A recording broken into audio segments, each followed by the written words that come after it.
विश्व के कोने कोने में यूट्यूब के माध्यम से हमसे गुरु मंत्र लेकर वैदिक परंपरा में आगे बढ़ने वाले मेरे प्रिय शिष्य सज्जन और सन्नारियों,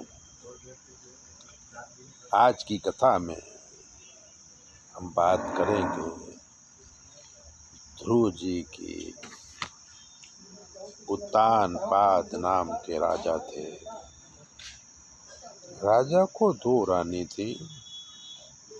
छोटी रानी को राजा बहुत मानते थे, बड़ी रानी की उपेक्षा करते थे।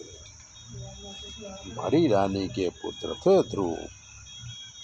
वो अपनी माँ के साथ राजमहल के पास छोटे से मकान में रहते थे। छोटी रानी के पुत्र थे उत्तम।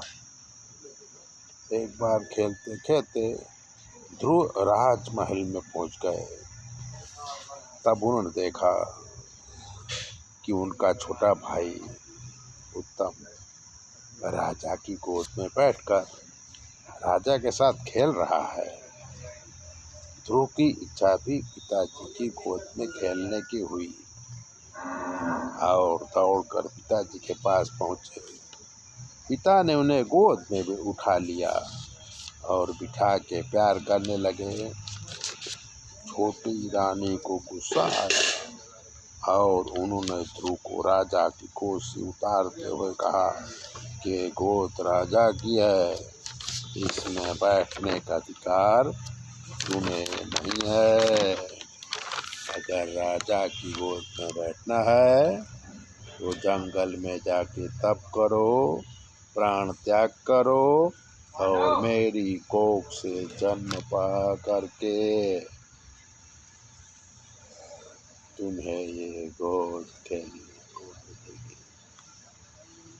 ध्रुव रोते हुए अपनी माँ के पास आए और माँ को सारी बात बताई।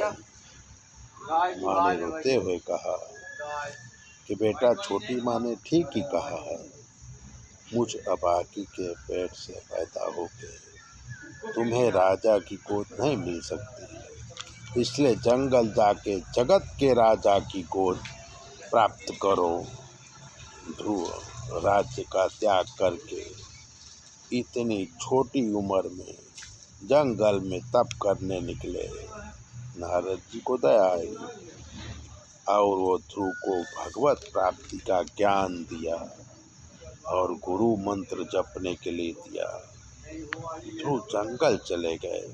ये जानकर राजा को दुख हुआ, पर छोटी रानी के वजह से वो कुछ बोल नहीं पाए।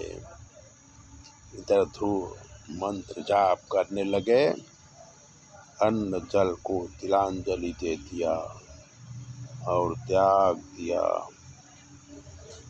तो जंगल में वहाँ से केवल जल पान करके, हवा खा के तप करते थे। पानी का भी त्याग कर दिया, फिर खाली हवा खाते थे।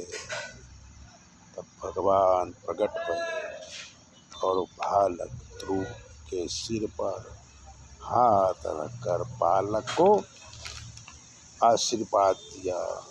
भगवान का हाथ पड़ते ही ध्रुव को ब्रह्म ज्ञान हुआ। तो भगवान की स्तुति गाने लगे। तब भगवान ने बिना मांगे वरदान दिया और कहा, अभी तुम राजधानी में जाओ, वहाँ पर राज भोगो और अंत में आकाश मंडल में ध्रुव तारा बन के चमकाते रहो, जगत को प्रकाश दो। ध्रुव भगवान को नमस्कार करके अपनी नगरी में जाने के लिए रवाना हुए। उत्तानपाद राजा को समाचार मिला कि पुत्र तप करके राज्य में वापिस आ रहे हैं। तो मंत्रियों और दास दासियों के साथ ढोल नगारे और वैदिक मंत्रों से ध्रुव का स्वागत किया और ध्रुव को राजगद्दी में बिठाया, अभिषेक किया, राजा बना दिया और खुद राजपाट का त्याग करके जंगल में तप करने चले गए। बहुत वर्षों तक राज करने के बाद ध्रुव आकाश मंडल में ध्रुव तारा बन के आज भी अचल हैं। क्योंकि ध्रुव की भक्ति अचल थी तो उन्हें आकाश मंडल में अचल पदवी मिली। तो ये भक्ति का प्रभाव मित्रों। ऐसे ही छोटी छोटी बातों के द्वारा हम आपको शास्त्रों के कुछ पात्रों का परिचय करवा रहे हैं, तो चैनल सब्सक्राइबर कर लीजिए। हमारा काम ज्योतिष का है। अगर ज्योतिष दिखाना है तो 9825200108 पर फ़ोन करिए। हम बताएंगे आपको कि आपके जीवन में क्या कमी है और आपको क्या करना चाहिए। चैनल देखिए, शेयर कीजिए और सब्सक्राइबर तो ज़रूर कीजिए।